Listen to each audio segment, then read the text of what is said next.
Bonjour les amis, alors je vais vous parler aujourd'hui de l'entretien de la ventilation de double flux Twinner DF70.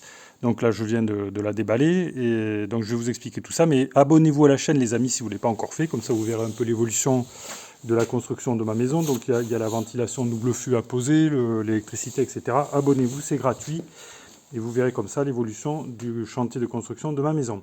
Et vous pouvez aussi les amis cliquer sur le pouce j'aime sous la vidéo pour soutenir la chaîne et je vous en remercie par avance. Alors la ventilation double flux Twinner, en fait c'est ce bloc qu'on voit ici là, que je viens de sortir de l'emballage.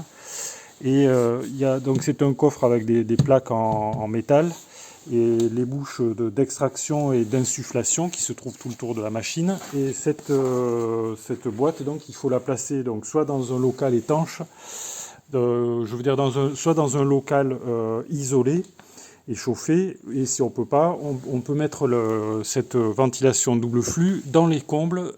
C'est ce que j'ai l'intention de faire, donc je vais la placer par ici.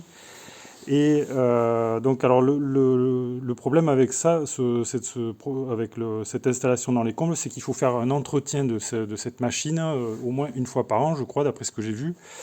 Et il faut remplacer les filtres. Alors j'ai regardé un peu comment c'était fait. Donc il y a quelques vis sur le plateau supérieur là. Donc on enlève ces vis et une fois que c'est fait, on peut enlever ce couvercle.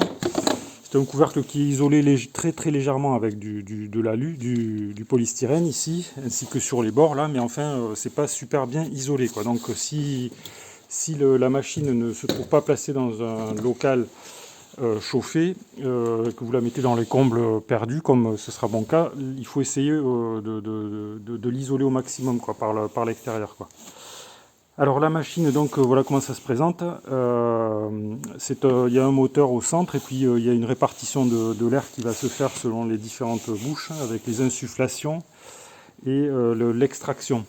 Et l'air qui est extrait, il se trouve filtré par ces filtres qu'on peut voir ici. Vous voyez, alors c'est pas grand chose en fait, ce sont des petits filtres, je crois que c'est du coton ou quelque chose comme ça. Et donc il faut les remplacer quand ils sont trop sales, quoi. Voilà. Donc pour les remplacer, ben, c'est simple, hein, vous voyez, on ouvre le couvercle comme je vous ai montré. Et puis voilà, on remplace les filtres. Je pense qu'on les trouve facilement dans le commerce. Il y a deux filtres, voilà.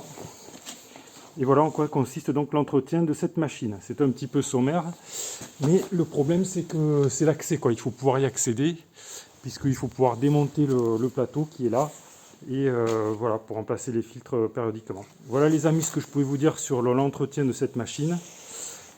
Si ça vous a intéressé, vous pouvez cliquer sur le pouce j'aime, abonnez-vous si vous ne l'avez pas encore fait, et je vous remercie pour votre attention, et je vous dis à bientôt pour de nouvelles vidéos.